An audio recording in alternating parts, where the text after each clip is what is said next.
Então, o conceito de inteligência humilhada é um paradigma que tenta convidar os teólogos ou os pensadores da igreja a convidarem a igreja a participarem da comunhão que ele tem com Deus, a participarem dos pensamentos que ele elabora, que ele constrói diante de Deus. Está claro isso?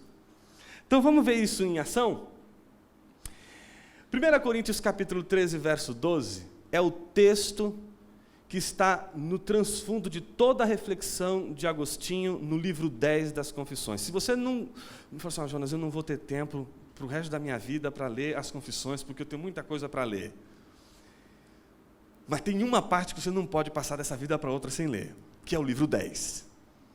Se você não puder ler as Confissões inteiras, leia o livro 10. Ah, mas Jonas, o livro 10 é um pouquinho extenso. Então leia pelo menos os 6 capítulos e ponto. 6 páginas, está resolvido. E você vai ficar de bem comigo.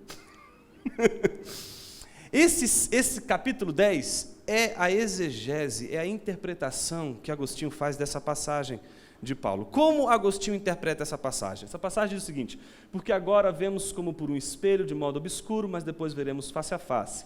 Agora conheço em parte, mas depois conhecerei plenamente, como sou plenamente conhecido.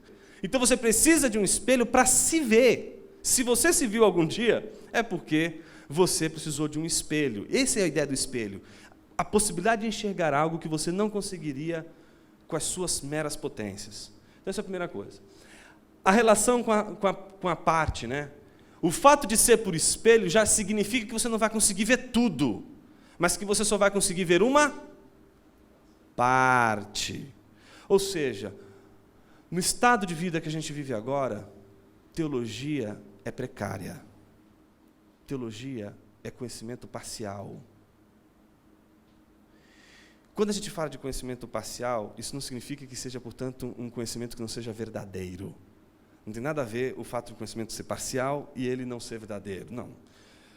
O parcial significa que esse não é o todo que a gente deveria conhecer, o que precisaria conhecer para saber quem é Deus, mas é o que a gente precisa para conhecer de Deus, para sermos salvos. É o que a gente precisa. É o que tem para hoje. Está entendendo? Então, isso é parcial, isso é em parte.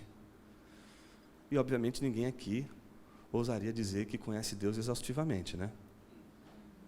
Nenhum teólogo poderia dizer assim, olha, eu construo uma sistemática que dá conta de todo o ser de Deus. Isso seria um... Oi? E nem na eternidade. Só que tem um detalhe diferente, que a gente vai trabalhar exatamente agora. Porque agora vemos como por um espelho de modo obscuro. E aí, olha só a adversativa. Mas depois veremos face a face. Esse veremos face a face está em relação ao depois conhecerei plenamente. Então, note que a gente tem nas duas partes um contraponto entre dois estados. Um é o estado presente e outro é o estado futuro. No estado presente, a gente vê por espelho, em parte. No estado futuro, face a face e plenamente. Plenamente aqui não tem absolutamente nada a ver com exaustivo. O Agostinho vai falar isso várias vezes. Conhecer Deus plenamente significa, por exemplo, você contemplar Deus sem mediações. Mas isso não significa que você vai esgotar exaustivamente o ser de Deus. Mas você vai vê-lo plenamente, não em parte. A ideia do plenamente é a ideia do face a face. É mais no sentido de você agora não está vendo só a parte, mas agora você pode ver o todo. Mas isso não significa que você o conheça exaustivamente. Isso é de uma outra ordem. Não é? Por exemplo, eu posso ver o meu rosto por espelho, e ao ver o meu rosto por espelho eu vou contemplar uma parte. Tá certo? Minha esposa, se me olhar por um espelho através de um espelho, ela vai me ver face a face. Mas ela pode fazer uma coisa que eu não posso fazer.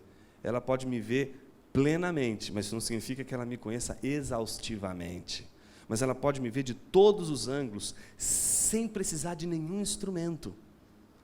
Está entendendo isso? Tá claro isso? A única diferença entre as duas partes é o final da segunda parte. Como que termina a segunda parte? Agora conheço em parte, mas depois conhecerei plenamente. Como sou plenamente conhecido. Ou seja, o seu conhecimento de Deus não é equiparado ao conhecimento que Deus tem da gente. O fato de conhecermos e vermos Deus por espelho não significa que Deus também nos veja por espelho. Deus não conhece ninguém aqui em parte, Deus não conhece ninguém aqui por espelho. Deus conhece aqui todo mundo plenamente e face a face, sem precisar de espelho, sem precisar de nada.